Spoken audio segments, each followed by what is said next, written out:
5 seconds. Start. மாண்புமிகு தலைவர் அவர்களே, ஆளுநர் உரை மீதான விவாதத்தில் கலந்து கொள்ள வாய்ப்பு அளித்ததற்கு என் நன்றியை தெரிவித்துக் கொள்கிறேன்.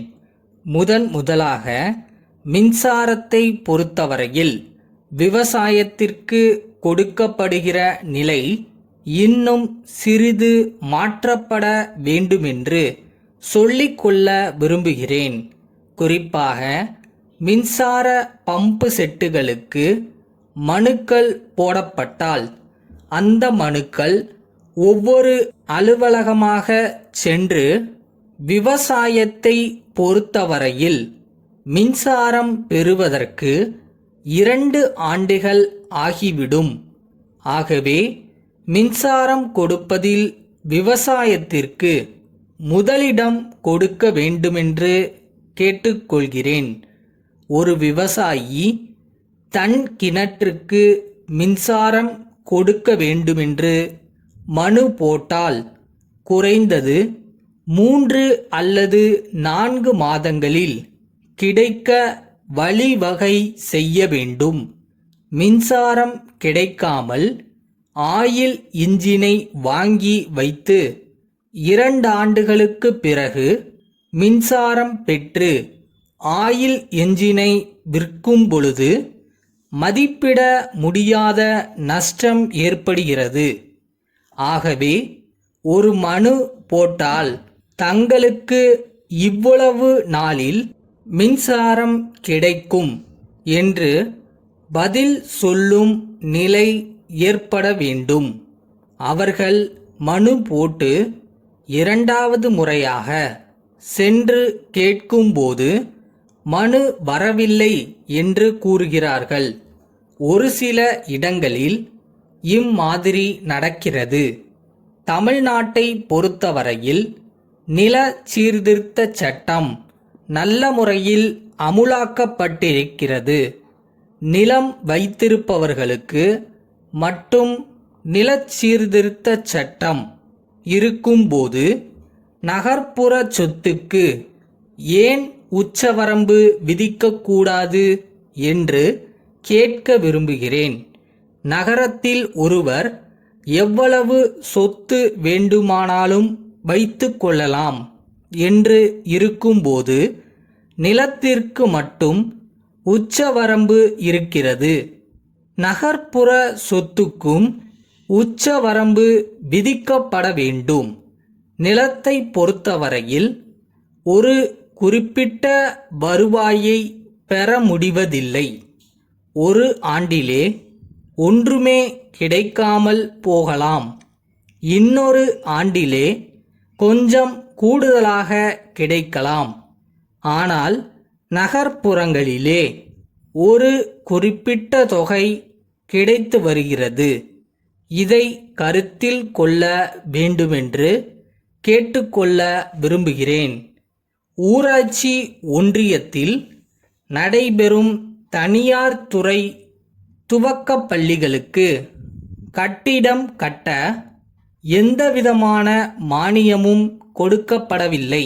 முன்பு கொடுக்கப்பட்டு வந்தது. தனியார் துறை பள்ளிகள் நமது பள்ளிகளை விட சிறந்த முறையில் நடைபெற்று வருகின்றன. ஊராட்சி மானியம் கொடுக்காவிட்டாலும் பரவாயில்லை. கிராம வளர்ச்சி திட்டத்தின் கீழ் கொடுக்கப்படும் மானியத்தை இந்த பள்ளிகளுக்கு கொடுத்தால் நல்லது. அவர்கள் கட்டிடம் கட்டிக்கொள்ள தயாராக இருக்கிறார்கள். கல்வி என்பது எல்லோருக்கும் பொதுவானது. தனியார் துறை பள்ளிகளுக்கு மட்டும் அந்த மானியத்தை வழங்காமல் இருப்பது சரியல்ல.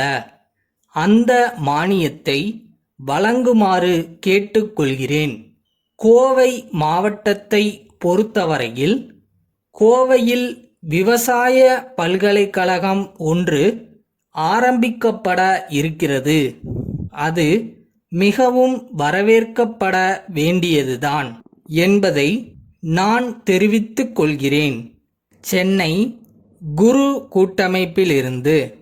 சேலம் திருவாளர்கள் கருணா கூட்டமைப்புக்கு எழுதும் கடிதம். அன்புடையீர், மே 5ஆம் நாளிட்ட தங்கள் கடிதம் கிடைத்தது. நாங்கள் வாக்களித்த நாளில் சரக்குகளை உங்களுக்கு அனுப்ப முடியாததற்கு நாங்கள் மிகவும் வருந்துகிறோம். ஒப்பந்தக்காரர்கள், தொழிலாளர்கள் மற்றும் எங்களுடைய மேற்பார்வை அலுவலர்களுடைய ஒரு பகுதியினரும் திடீரென வேலை நிறுத்தம் செய்ததால் எங்களுடைய தொழிற்சாலையில் ஏப்ரல் 10ஆம் தேதி முதல் ஒரு வாரம் உற்பத்தி முழுமையாக முடக்கப்பட்டது.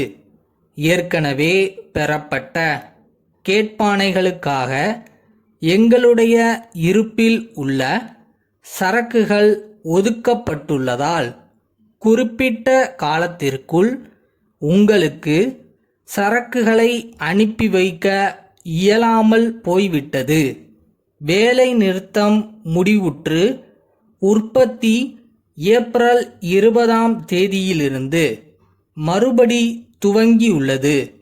மே 10ஆம் தேதிக்குள் சரக்குகளை அனுப்பி வைக்க நாங்கள் எல்லா முயற்சியும் எடுத்துக்கொண்டிருக்கிறோம்.